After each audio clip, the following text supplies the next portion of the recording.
just kind of kowtowing to the ink. I mean, the Cubans had a joke, and it's their joke, it's not my joke, so if it's not funny, not my fault. But what they used to say in pre-Castro Cuba was, one drink that they would serve in the Cuban casinos was called a Cuba Libre, free Cuba. Okay, and it was basically a rum and coke. And so the Cubans would say, the rum you can get here in Cuba. We make good rum.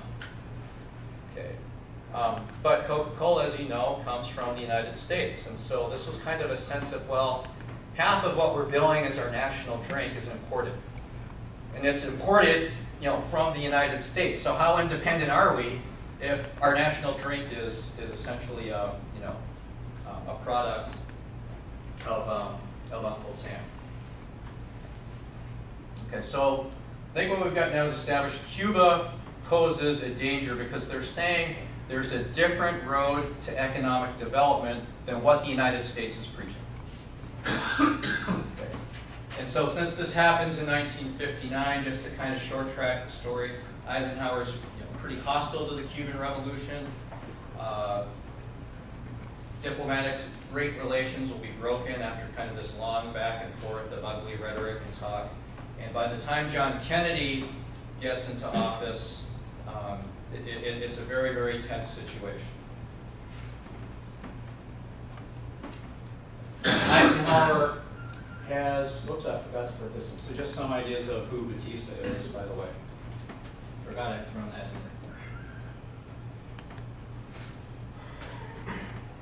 there. I don't want to get too much into details on specific U.S.-Cuban relations from, say, 59 to 62. But one thing that's interesting and I think important to think about is the Bay of Pigs invasion. Okay. Again, the U.S. doesn't like Castro there. A number of situations and scenarios are thought out in terms of how to get him out of there. Okay. And ultimately what this leads to is an effort through a covert would be ironic, but an attempted covert operation where Cuban exiles are assisted, they're trained by the United States in Central America, then they're sent over in 61 to attack Cuba, hopefully get the people on their side and just start a popular counter-revolution that'll get Castro out of power, and then you can kind of just go back to the way that things used to be. Okay. Does anyone remember how that turned out? No, and there's a lot of historical arguments that surround the Bay of Pigs invasion, many of which I think are pointless. But have you heard the whole debate over the air cover? Okay. The whole thing was, first of all, if you don't know about it, the whole thing was planned by Eisenhower. And then when he came to office, he basically said to Kennedy, well, there's this thing. And he said, if you want, go ahead and do it. Castro's a bad guy. I would do it. I think you should do it. And Kennedy agonizes about it, asks a lot of hard questions, and then says, fine, do it. And at the end, he decided that he would not support the Cuban exiles with air cover because he thought, well, no, because that'll just blatantly show that we're involved, and that was already obvious, but it just didn't go. And it's often been used as, well, that's why it failed. Okay, I would argue this, what people forget, or simply pay no attention to, is that it didn't matter. The whole issue, I think, regarding the air cover or not air cover is irrelevant. Okay, because Castro had overwhelming popular support in Cuba. Now, we don't have to like that, and I'm not saying that because of that you must all hail, El Jefe Maximo Fidel Castro. Okay, I'm not saying that, but it's important to recognize that Castro had significant, and I would say overwhelming popular support. That even with air cover, if these bozos had landed on the beaches and supposedly made it to the Sierra Maestra, okay, they would have been killed and captured anyway. Okay, so the air cover thing doesn't really matter. What matters is that he has popular support. And again, that is why American policymakers are so concerned about these guys. They're charismatic. Okay, it's not just that they know how to shoot their guns straighter than Batista's guns.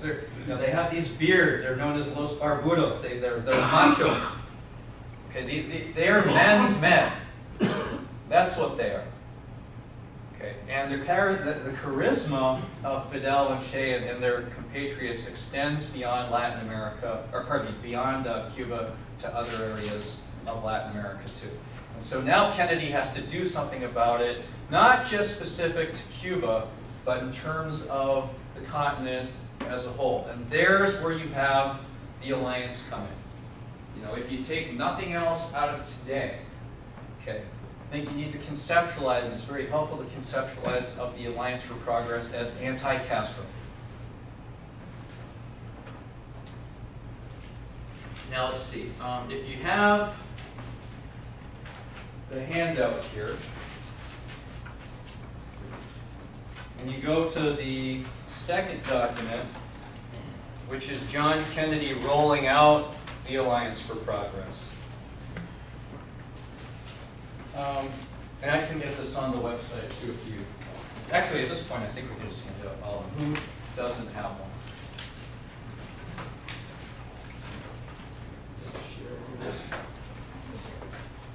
Pass this over to you. Okay, so as I hand this out, this is on the... If you peel back the first page, you'll see it. I'd say if you go down about halfway to,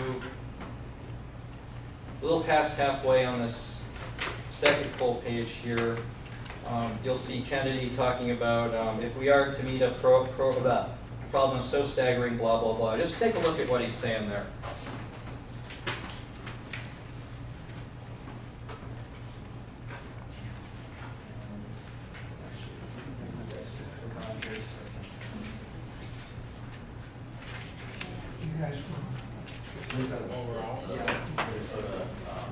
It's linked on the grant.